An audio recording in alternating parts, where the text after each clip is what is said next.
Romeo Juliet பாகம் 1. காதல் ஆரம்பம். ரோமியோ ஜூலியட் ஒரு காதல் கதை என்று சிலருக்கு தெரியும். உலகின் தலைசிறந்த காதல் கதைகளில் ஆங்கில கவிஞர், நாடக ஆசிரியர் வில்லியம் ஷேக்ஸ்பியர் எழுதிய ரோமியோ ஜூலியட் நாடகம் ஒரு கவிநயமிக்க காதல் காவியம் என்பது பலருக்கு தெரியாது. அந்த பலருக்காக அந்த ஆங்கில நாடகம் தமிழில் சுருக்கமாக இங்கே தரப்படுகிறது. இத்தாலி நாட்டின் மாபெரும் நகரம் வெரோனா. அந்த நகரத்தில் அரசியலில் அதிகாரமிக்க புகழ்பெற்ற 2 பணக்கார குடும்பங்கள், மான்டேகுவும் கேப்புலெட்டும். 2 குடும்பங்கள் இடையே கடுமையான பகை இருந்தது. ஒருவரை ஒருவர் நேரில் பார்க்கும் போதெல்லாம் சண்டையிடும் அளவு பகை.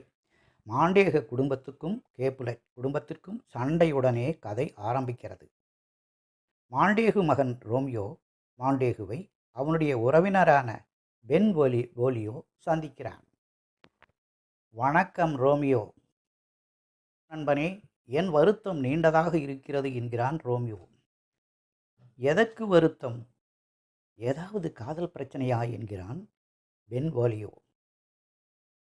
"ஆமாம், நான் ஒருத்தியை காதலிக்கிறேன். அவள் சம்மதத்துக்காக காத்திருக்கிறேன்.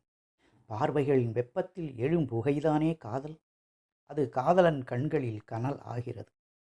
கண்களில் நீர் கடல் போல கலக்குகிறது. வருத்தத்தில் என் நெஞ்சம் கனக்கிறது" என்கிறான் ரோமியோ. பென்வோலியோ, "என்னையே நான் இழந்து விட்டேன். இங்கிருப்பது நான் அல்ல, ரோமியோ அல்ல" என்கிறான். "சரி ரோமியோ, நீ நேசிப்பது யாரை?" என்று கேட்கிறான் பென்வோலியோ. "அவள் அழகில் நிகரற்றவள், ஆனால் ஏழை" என்கிறான் ரோமியோ. "நான் சொல்வதைக் கேள், அவளை மறந்துவிடு, அதுதான் நல்லது" என்கிறான் பென்வோலியோ. "எப்படி மறப்பது? அது தெரியாமல் தானே தவிக்கிறேன்" என்கிறான் ரோமியோ. "அவளை மற, உன்னை நேசிக்கும் பெண்ணை நீ நேசி" என்கிறான் பென்வோலியோ. காட்சி மாறுகிறது. மறுநாள் கேப்புலெட்டின் மாளிகை அருகில் காலையில் வெரோனாவின் இளவரசரின் உறவினரான கவுண்டி பாரிஸ் கேப்புலெட்டை சந்திக்கிறான். பாரிஸ்: "ஐயா, உங்கள் மகளை எனக்கு திருமணம் செய்து தருவதாக சொல்லியிருந்தீர்கள். அதை பற்றி என்ன சொல்கிறீர்கள்?" "என் மகளுக்கு இன்னும் 14 வயது கூட ஆகவில்லை. இன்னும் 2 வருடம் போகட்டுமே" என்கிறார் கேப்புலெட். "இவளை விட சின்ன பெண்களெல்லாம் திருமணமாகி தாயாகி இருக்கிறார்கள்" என்கிறான் பாரிஸ். "இந்த உலகத்தில் அவள்தான் எனக்கு மிகவும் உயர்வானவள். அவள் விருப்பம் எதுவோ அதுவே என் விருப்பம். இன்று இரவு என் வீட்டுக்கு விருந்தினர்களை நான் விருந்துக்கு அழைத்திருக்கிறேன். நீங்களும் வரவேண்டும்" என்கிறார் கேப்புலெட். பணியாளரை கேப்புலெட் அழைத்து ஒரு காகிதத்தை கொடுக்கிறார்.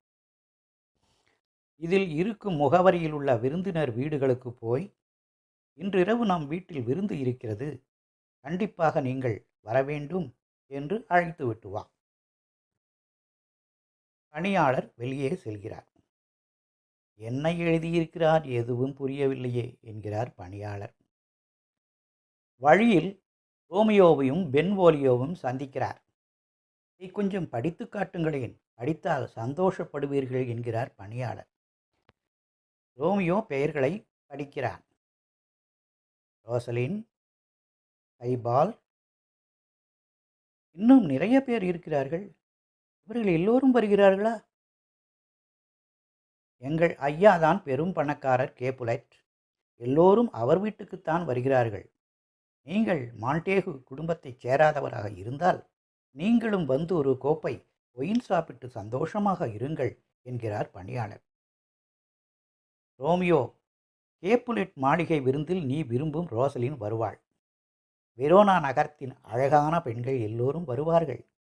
அவர்கள் எல்லோரையும் பார்த்தால் நீ அன்னப்பறவை என்று நினைத்து கொண்டிருக்கும் ரோசலின் ஒரு காகம்தான் என்று உனக்கே தெரியும்" என்கிறார் பென்வோலியோ.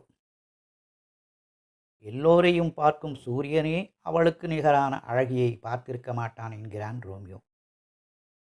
"அவளை விட பேரழகிகளை நான் உனக்கு விருந்தில் காட்டுகிறேன், வா" என்கிறான் பென். பார்க்கலாம் பார்க்கலாம் என்கிறான் ரோமியோ. அடுத்த காட்சி, கேப்புலட் மாளிகையில் அறை. கேப்புலட்டின் மனைவி சாதிப்பெண்ணிடம், ஜூலியட்டை கூப்பிடு. சாதிப்பெண் ஜூலியட்டை அழைத்து வருகிறார்.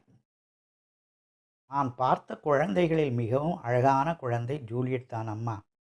அடுத்த மாதம் அவளுக்கு 14 வயதாகிறது. விரைவில் அவளுக்கு திருமணம் ஆக வேண்டும் என்பதுதான் என் ஆசை என்கிறார் சாதிப்பெண். அதுதான் என் ஆசையும். ஜூலியட், உன் திருமணத்தை பற்றி உன்னுடைய அபிப்பிராயம் என்னம்மா என்கிறாள் கேப்புலட் மனைவி.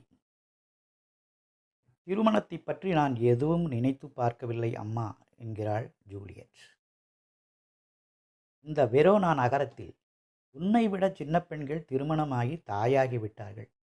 வீரமிக்க பாரிஸ் உன்னை மணக்க விரும்புகிறான். விருந்தில் அவர் உன்னை சந்திப்பார். அவரை மணந்து கொண்டால் அவருடைய அத்தனை பெருமைகளுடனும் செல்வத்துடனும் நீ சந்தோஷமாக இருக்கிறார் என்கிறார் கேப்புலட்டின் மனைவி. பணியாளர் உள்ளே வருகிறார். அம்மா, விருந்தாளிகள் எல்லோரும் வந்துவிட்டார்கள்.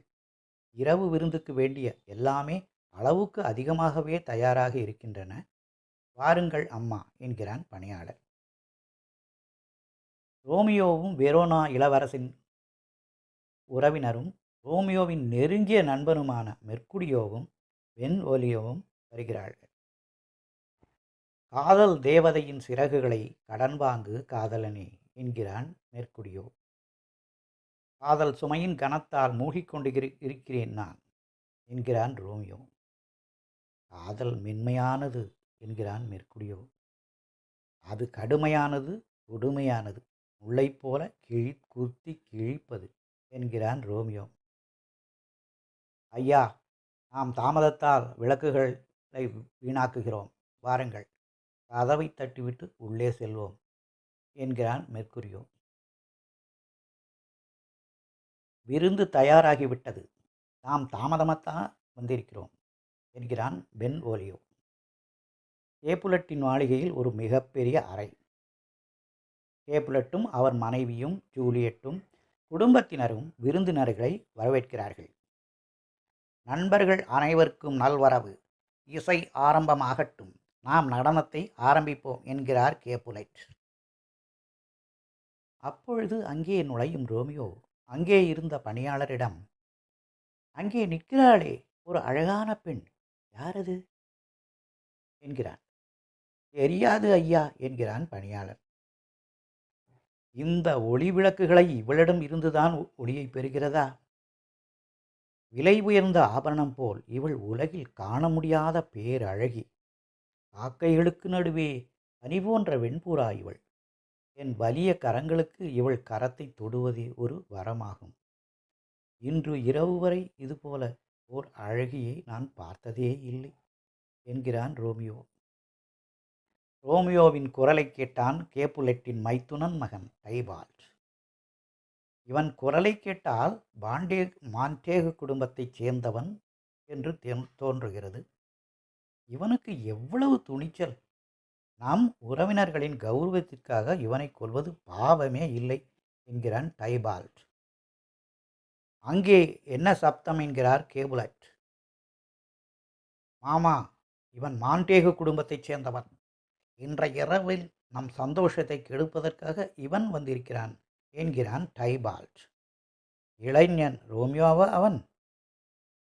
ஆமாம் மாமா, நம் எதிரி ரோமியோதான் என்கிறான் டைபால்ட். அவசரப்படாதே, அமைதியாக இரு, அவனை விடு. ஆளை பார்த்தால் தைரியசாலியாகத்தான் இருக்கிறான். உண்மையை சொன்னால் நல்ல குணமுள்ள, நியாயமான, நல்ல முறையில் வளர்க்கப்பட்ட இளைஞன் என்றுதான் இந்த வெரோனா நகரம் பெருமையாகச் சொல்கிறது. இந்த நகரில் நமக்கிருக்கும் செல்வாக்குக்காக நாம் அவனை இழிவுபடுத்த முடியாது. அதனால் அவனை கவனிக்காமல் பொறுமையாக இரு. முகத்தை சுளிக்காமல், விருந்தின் சந்தோஷத்தை கெடுக்காமல் நல்லபடியாக இரு என்கிறார் கேப்புலட். நம் எதிரி விருந்தாளியாக இருப்பதை என்னால் பொறுத்து கொள்ள முடியாது மாமா என்கிறான் டைபால்ட். விருந்தாளிகளுக்கு நடுவில் சங்கடத்தை ஏற்படுத்தாதே. அமைதியாக இரு என்கிறார் கேப்புலட். மாமா, இது வெட்கக்கேடு என்கிறான் டைபால்ட். பொறுமையாக இரு என்கிறார் கேப்புலட். இனிய நேரம் கசப்பாகிவிட்டது, இங்கே இருக்க விருப்பம் இல்லை, நான் வருகிறேன் என்று என்கிறான் டைபால்ட். தனியாக இருக்கும் ஜூலியட்டை ரோமியோ சந்திக்கிறான். ஒருவரை ஒருவர் பார்த்ததும் ஒரே பார்வையில் இருவரின் இதயமும் தடமாறுகிறது, இடம் மாறுகிறது. ரோமியோ ஜூலியட்டுடன் கை குலுக்குகிறான். தகுதியற்ற என் கை தூய்மையான உன் கையை அசுத்தப்படுத்தியிருந்தால் அதற்கு நான் அபராதம் செலுத்துகிறேன் என்கிறான் ரோமியோ. என் உதடுகள் வெட்கப்படும் 2 யாத்ரிகர்கள், அவை மென்மையான முத்தத்தால் என் முரட்டுத் தொடுதலை மிருதுவாக்கிவிடும் என்கிறான் அவன். என் உள்ளங்கையில் உன் உள்ளங்கையின் புனித யாத்ரிகரின் முத்தம். நல்ல யாத்ரிகரே, உன் கை எல்லை மீறுகிறது என்கிறாள் ஜூலியட். துறவிகளின் முத்தமும் இல்லை, புனித யாத்ரிகரின் முத்தமும் இல்லையா என்கிறான் ரோமியோ.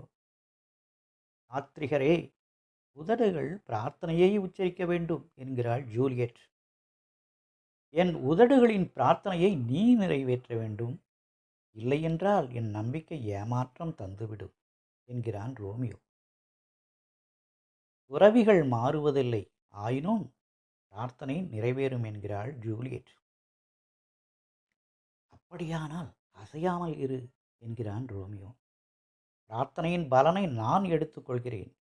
என் உதடுகளில் இருந்து உதடுகளுக்கு என் பாவம் நீங்கிவிடும் என்கிறான். அந்த பாவத்தை என் உதடுகள் ஏற்றுக்கொள்ளட்டும் என்கிறாள் ஜூலியட். அந்த பாவத்தை என்னிடம் திருப்பிக் கொடு என்கிறான் ரோமியோ. சாஸ்திரப்படி முத்தமிடு என்கிறாள் ஜூலியட். அப்பொழுது ஜூலியட்டின் தாதிப்பெண் வருகிறார். அம்மா, உங்களை அம்மா கூப்பிடுகிறார் என்கிறாள் அவள். யார் இவளுடைய அம்மா என்கிறான் ரோமியோ. இந்த வீட்டு எஜமானிதான் இவளுடைய அம்மா, இவளை பார்த்து கொள்வதுதான் என் வேலை என்கிறாள் தாதிப்பெண். ஓஹோ, இவள் கேப்புலட்டின் மகளா? என் எதிரியின் கையில்தான் என் வாழ்க்கையா என்கிறான் ரோமியோ. ரோமியோ வெளியே செல்கிறார். விருந்து நடந்த பெரிய அறையில் அனைவருக்கும் இரவு வணக்கம் என்று கூறி தன்னுடைய அறைக்கு செல்கிறார் கேப்புலட்.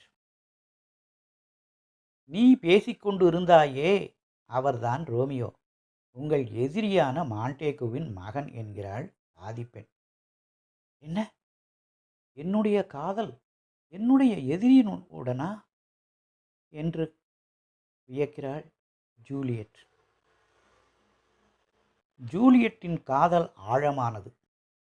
எதிரியின் மகன் ரோமியோவுக்கு அவளை பார்ப்பது எளிதாக இல்லை. அவனை சந்திப்பதற்கு ஜூலியட்டுக்கும் வாய்ப்பு இல்லை. ஒரு நாள் கேப்புலட் மாளிகையில் பூந்தோட்டத்தின் உயரமான மதில் சுவரை தாண்டி குதித்து வீட்டின் உள்ளே குதிக்கிறான் ரோமியோ. அவனுடன் வந்த நண்பர்கள் மெர்க்குடியோவும் பென்வோலியோவும் திடீரென அவனை காணாமல் இருட்டில் தேடி பார்த்துவிட்டு திரும்பி போகிறார்கள். தன்னுடைய அறை ஜன்னல் அருகே ஜூலியட் தோன்றுகிறாள். ஜன்னல் வழியாக வருகிறது வெளிச்சம்.